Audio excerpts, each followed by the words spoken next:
સો aspirant મિત્રો જે મારા નવા મિત્રો છે એ પહેલી વાર કાં તો ગત વર્ષેથી ઉતર્યા છે તૈયારીમાં. તો એ લોકો એવું પૂછે છે કે કંઈ સમજ નથી પડતી કેવી રીતના તૈયારી કરવી, ક્યાંથી સ્ટાર્ટ કરવું. તો એ બધી ચર્ચા મેં પ્રીવિયસ મારા જે વિડીયો છે એમાં મેં કરી છે. તમે પ્રીવિયસ મારા વિડીયો જુઓ ને હું કઈ કઈ બુકથી પ્રિપેરેશન કરું છું, ક્યાંથી સ્ટાર્ટ કરવું, એ બધી માહિતી મેં પ્રીવિયસ વિડીયોમાં આપી છે. એ જુઓ તમે.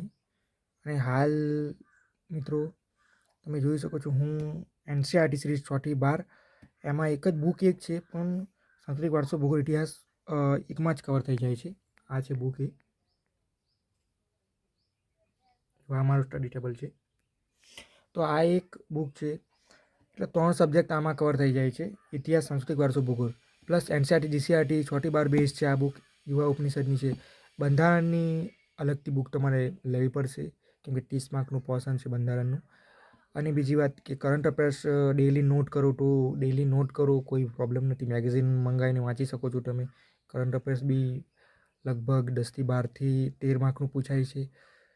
મેથ્સ રીઝનિંગ માટે જો તમારી પાસે જો મારું અંગત મંતવ્ય તમને એવું કહ્યું છે કે જો તમે પૈસા ખર્ચી શકો છો તો એક સબસ્ક્રિપ્શન લઈ લેવાનું, સસ્તું અને સારું. આ નીરજ ભરવાડ સર છે, પછી આપણા હેક્સા મેથ્સવાળા સર છે, વિપ સંકુલવાળા સર છે. તો જેમને તમને જેનું કન્ટેન્ટ ગમતું હોય એ સરનું તમે લઈ શકો છો.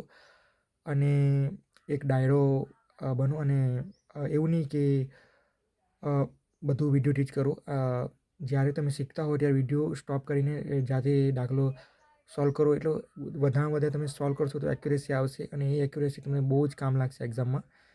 મેથ્સ રિઝનિંગમાં શીખવાથી બહેતર સોલ્વ કરવા પર, દાખલા સોલ્વ કરવા પર વધારે ધ્યાન આપશો તો તમને વધારે બેનિફિટ થશે. અને બીજું કે મિત્રો તમને કંટાળો આવે તો વિષય ચેન્જ કરતા રહેવાનું. તમને એવું લાગે કે હવે આ વાંચીને હું થાકી ગયો તો વિડીયો લેક્ચર જોઈ લેવાનો. વિડીયો લેક્ચર જોઈને બી તમે થાકી ગયા હોય તો પછી નોટ્સ વાંચી લેવાની, દાખલા સોલ્વ કરવાના. મતલબ એમાં ટાઈમ પસાર નહીં કરવાનો. બહુ જ કિંમતી સમય છે.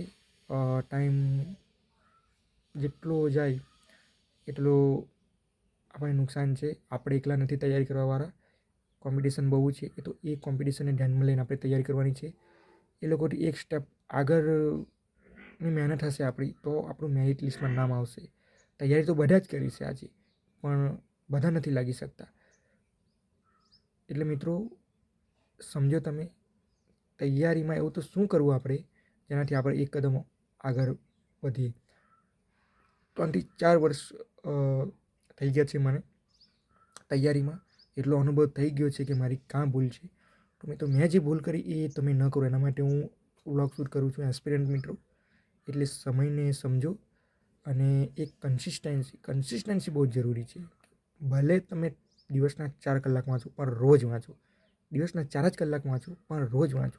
એક પણ દિવસનો ગેપ કર્યા વગર વાંચજો. એ મેથ્સ કન્સિસ્ટન્સીનો વિષય છે. મેથ્સ રિઝનિંગ જે લોકોનું મેથ્સ રિઝનિંગ વીક છે, ડેઇલી 1 કલાકથી 2 કલાક તમારે મેથ્સ રિઝનિંગને આપવાના જ.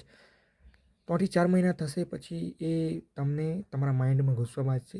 તમને જે અઘરા લાગતા હતા એ દાખલા બી તમે સોલ્વ કરી શકશો. કન્સિસ્ટન્સી એવું નહીં કે 2 દિવસ પછી મેથ્સ 5 દિવસ નહીં લીધું પછી પાછું 7 દિવસે લીધું, બધું ભૂલાઈ જાય. Consistency is the key of success મિત્રો.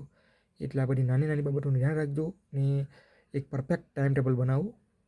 જે વિષય તમને માટે છે વધારે ધ્યાન આપો. સો મિત્રો હું પણ હાલ હમણાં થોડો બ્રેક લીધો હતો. હું લઈને બેઠો હતો NCERT. હું વાંચતો હતો હિસ્ટ્રી, મોડર્ન હિસ્ટ્રી.